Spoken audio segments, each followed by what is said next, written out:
Olá IPCA, hoje é sexta-feira, dia 29 de agosto de 2014.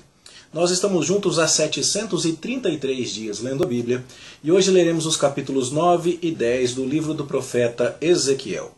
No vídeo de ontem, lendo os capítulos 7 e 8, nós observamos que Deus anuncia o fim para a cidade de Jerusalém.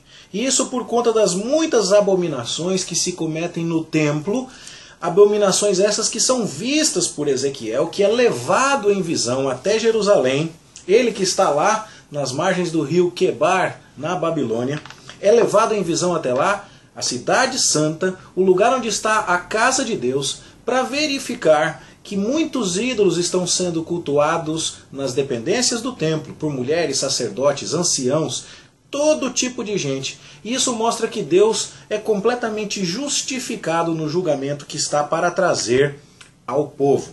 O verso de número 18 do capítulo 8, com o qual encerramos o estudo de ontem, diz: "Os meus olhos não pouparão, nem terei piedade." Essa é a sentença dada por Deus em relação aos pecados de Judá. A ordem para que agora a justiça seja executada reflete isso no verso 5, quando Deus dá ordens que os olhos dos seus executores não deveriam poupar ninguém. Agora, quem são esses executores da cidade? São criaturas aparentemente celestiais, embora descritas aqui em termos humanos, que são chamadas por Deus para executar o castigo, a disciplina que Deus está impondo. E um homem vestido de linho traz um estojo de escrevedor à cintura. A vestidura de linho mostra a pureza de uma criatura celestial, e a ideia de ter tudo escrito nos remete ao fato de que Deus está prestes a identificar com esta escrita aqueles que lhe pertencem. Por isso, logo que a glória de Deus se levanta do lugar onde ela estava, diz o verso 3, que era por cima da arca, no Santo dos Santos, começa então o julgamento. Aqui então nos capítulos 9 e 10 nós teremos dois eventos simultâneos. Deus está deixando Jerusalém, porque aquela casa já não é mais a sua casa. Você vê que no verso 3 do capítulo 9 se fala do templo como simplesmente casa.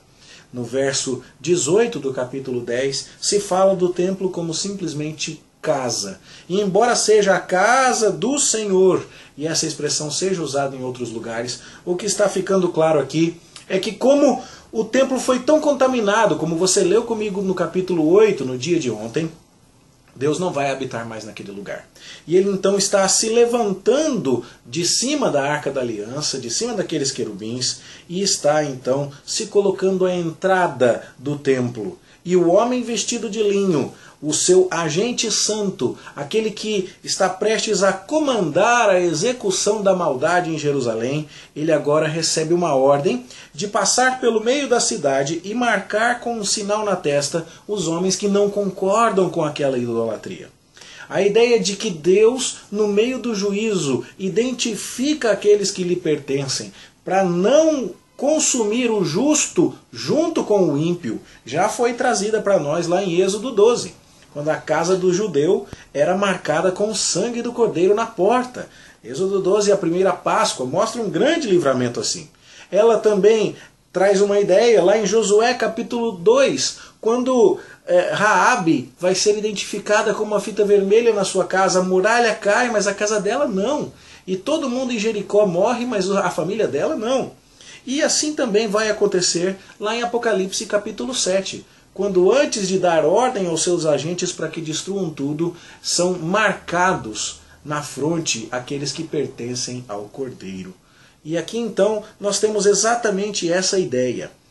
Começa a justiça de Deus pelo santuário, como você vê no verso 6, julgando aqueles que profanaram o santuário de Deus.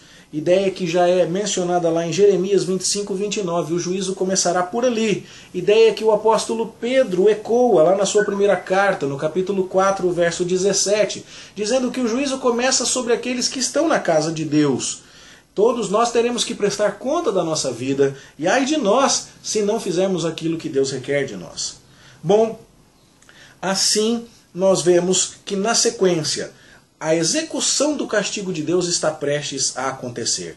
Os olhos dos executores não vão poupar ninguém, exceto aqueles que forem marcados pelo homem vestido de linho, que porta o estojo de escrevedor.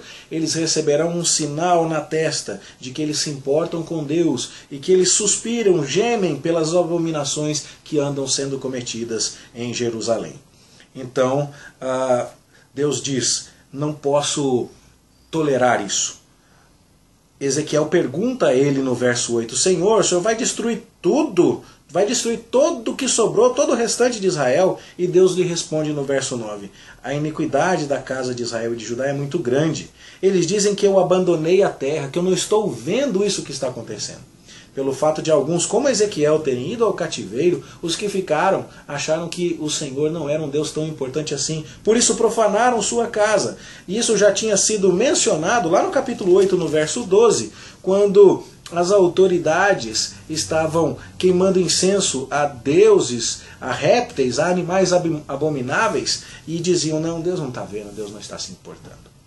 Portanto, o capítulo 9 mostra, basicamente, o juízo de Deus sendo executado sobre a cidade idólatra de Jerusalém e menciona a partida de Deus, a glória de Deus deixando o templo. O capítulo 10 conta a mesma história, só que com uma ênfase diferente. Ele fala da glória de Deus deixando o templo enquanto se derrama o juízo sobre a cidade de Jerusalém. As duas coisas estão acontecendo. Deus está indo embora e o juízo está chegando. Só que no capítulo 9 a ênfase é no juízo chegando e no capítulo 10 a ênfase é na glória de Deus indo embora. E você percebe então que o verso 4 do capítulo 10 é muito semelhante ao verso 3 do capítulo 9. E os dois estão falando que a glória do Senhor sai de cima do querubim, de cima da arca e se coloca na entrada da casa. E nós vamos perceber aqui ao longo dos próximos capítulos que a glória de Deus vai sair de cima da Arca da Aliança, capítulo 9, verso 3, ou capítulo 10, verso 4, e vai até a entrada do templo. Depois, ela virá para a carruagem trono de Deus, a mesma que Ezequiel viu lá no capítulo 1, mas naquela ocasião essa carruagem estava na Babilônia. Agora ela está na porta do templo e a glória de Deus se move para ela. Capítulo 10, verso 18. Saiu a glória do Senhor da entrada da casa e parou sobre os querubins. Aqui então, como é? Vamos recapitular. A glória sai de cima da Arca da Aliança e para na entrada do templo. A carruagem de Deus estaciona na porta. A glória de Deus sobe na carruagem. E então o que acontece? A carruagem vai até a porta de saída do templo, como você vai ver no verso 19 do capítulo 10. Os querubins levantaram as suas asas e quando saíram, pararam a entrada da porta oriental da casa do Senhor. Ou seja, era a última das portas. Deus está se distanciando cada vez mais daquele lugar que ele ocupava no Santo dos Santos. Deus está indo embora. Amanhã, se Deus nos permitir, veremos no capítulo 11, verso 23, que essa carruagem levou inclusive a glória do Senhor para o Monte Oriental, o Monte das Oliveiras, que estava do outro lado do vale. Deus está deixando o seu templo. Isso é um sinal de que esse templo logo, logo será destruído e de que a cidade como um todo cairá diante dos seus inimigos. A nuvem de glória de Deus, a Shekinah, aquela que ocupou o templo quando Salomão inaugurou aquela casa, não está mais lá. O que você vê é a chegada de uma carruagem que vai transportar esta glória de Deus para longe. E ao mesmo tempo em que a carruagem chega para buscar Deus, ela chega trazendo brasas, que eram mencionadas lá na visão de abertura de Ezequiel, mas a gente não sabia bem para que elas serviriam lá no capítulo de abertura do livro, mas aqui a gente fica sabendo. Elas são um símbolo do juízo que Deus trará sobre Jerusalém. Não é simplesmente o fato de que Deus está indo embora. As brasas estão chegando. Aquela cidade será em breve incendiada.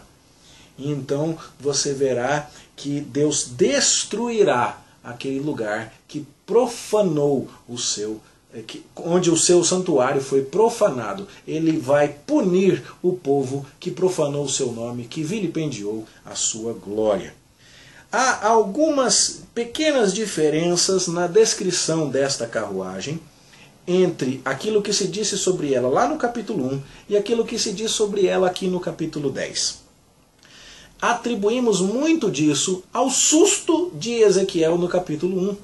Ele que não esperava Deus na Babilônia, chegando no seu trono carruagem, e fica muito atônito, descreve isso até mesmo com interrupções gramaticais sérias no texto hebraico, palavras que parecem faltar, mas no entanto esta visão agora vai acontecer aproximadamente um ano depois, e isso seguindo as datas que você pode ver lá na abertura dessa visão, capítulo 8, verso 1, no 6º ano, no 6º mês, e aí você compara isso com o capítulo 1, né? No 5º dia, no 5º ano do cativeiro de Joaquim, certo? 4º mês. Um ano e um mês, 1 ano e 2 meses depois, Ezequiel teve tempo para digerir a visão, e agora ele tem a compreensão mais clara do que está acontecendo. Ele viu Deus em sua carruagem na Babilônia. E agora, levado em visão a Jerusalém, ele vê Deus em sua glória saindo do templo e subindo para a carruagem. E então agora as brasas que ele viu simbolizam o juízo de Deus sobre a cidade. E agora ele consegue entender isso melhor e descrever as coisas com mais calma. E é por isso que nós temos muita tranquilidade quando Ezequiel nos fala aqui no verso 20. São estes os seres viventes que eu vi debaixo do Deus de Israel junto ao rio Quebar, e fiquei sabendo que eram querubins. É agora que ele entende melhor o que é que ele estava vislumbrando no início do seu chamado profético. Pronto. Muito símbolo aqui no capítulo 9, muito símbolo no capítulo 10. Mas a ideia é muito clara. Deus pega Ezequiel, depois leva ele para Jerusalém, capítulo 8. Mostra para ele o que estão fazendo de idolatria no templo. Diz que não vai poupar quem faz isso. No capítulo 9, ele chama uma criatura, um agente seu, para marcar quem se importa de verdade com Deus. Os demais vão executar sem piedade nenhuma aqueles que estão profanando o nome do Senhor. Enquanto isso está acontecendo, a glória de Deus, que estava no Santo dos Santos, vai para a entrada do templo. Na entrada do templo sobe na carruagem trono, aquela que Ezequiel viu na Babilônia. Essa carruagem inicialmente se move para um portão mais exterior do templo. E depois, como leremos amanhã, vai até o Monte das Oliveiras. Deus está saindo. O juízo está chegando. Que visão terrível Ezequiel está tendo. Isso deve nos lembrar de que um dia Deus haverá de julgar o mundo inteiro. E só estarão salvos aqueles que forem marcados pelo sangue do Cordeiro. Apocalipse capítulo 7 deixa isso muito claro. E eu convido você depois a ler a respeito disso e a se perguntar: eu sou alguém que geme, que suspira por conta daquilo que se faz contra o nome de Deus? Eu sou alguém marcado pelo sangue do Cordeiro que me protegerá no dia da ira do Senhor? Ah, que Deus tenha misericórdia de mim e de você.